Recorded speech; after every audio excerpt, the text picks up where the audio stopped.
ప్రేమ వివాహం చేసుకోవచ్చా? ఇప్పుడు చేసుకోవచ్చు అని అంటే కొంతమందికి ఇబ్బంది. అబ్బా ఈయన కన్నేనరా అంటారు. చేసుకోకూడదంటే ఇంకొందరికి ఇబ్బంది. అన్నం అట్లా చెప్పి వెళ్ళిపోయాడు అంటారు. ఏం చేయాలి ఇప్పుడు? నేను ఏం చేస్తానంటే, నేనేం చేశానో చెప్తాను. అయిపోయిందా? ఏమంటారు? నేనేం చేశానో చెప్తే అయిపోతుందా?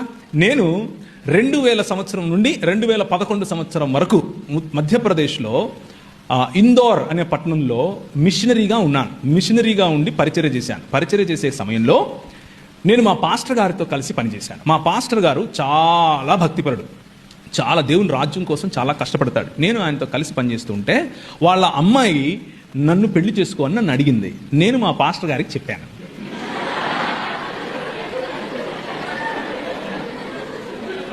రెండు కలిపే కదా, కలిపానా లేదా? చూసారా? అందుకే ట్రిక్కీ క్వశ్చన్లు మీకే కాదమ్మా, మాకు తెలుసు. నేను మా పాస్టర్ గారికి చెప్పాను, అయ్యా మరి ఆమె నన్ను పెళ్లి చేసుకోమని అడుగుతా ఉంది, మీరు ఓకే అంటే సమయం తీసుకుని మా ఇద్దరికి కౌన్సిలింగ్ ఇవ్వండి, మేము పెళ్లి చేసుకుంటాం. లేకపోతే రేపటి నుంచి మళ్ళా దాన్ని ఏమంటారు, ఎవరికి వారే యమునా తీరే అని చెప్పాను. చెబితే ఆయన 2 రోజులు టైం తీసుకుని ప్రార్థన చేసి మా అమ్మతో మాట్లాడి, మా అమ్మ ఆయన ఒక మాట అనుకుని, సరే నో ప్రాబ్లం, ఆ అమ్మ ఇది చదువు అయిపోయి ఆ తర్వాత చేసుకుందులే అన్నారు. ఒక 2 సంవత్సరాలు గ్యాప్ తీసుకుని ఇద్దరం ఒకరినొకరు అర్థం చేసుకుని, వాళ్ళ ముందే మా తల్లిదండ్రుల ముందు, అంటే మా భార్య తల్లిదండ్రుల ముందు అర్థం చేసుకుని, తర్వాత ఆమె చదువు అయిపోయిన తర్వాత చక్కగా అందరి ముందు మా పెళ్లిలో ఒక 6000 మంది వస్తే ఆ 6000 మంది ముందు పెళ్లి చేసుకుని ఆ తర్వాత భార్యాభర్తలుగా చలామణి అయ్యాం. ముందు భార్యాభర్తలు అయిపోయి తర్వాత పెళ్లిళ్ళు చేసుకోకండి అని చెప్తున్నాను.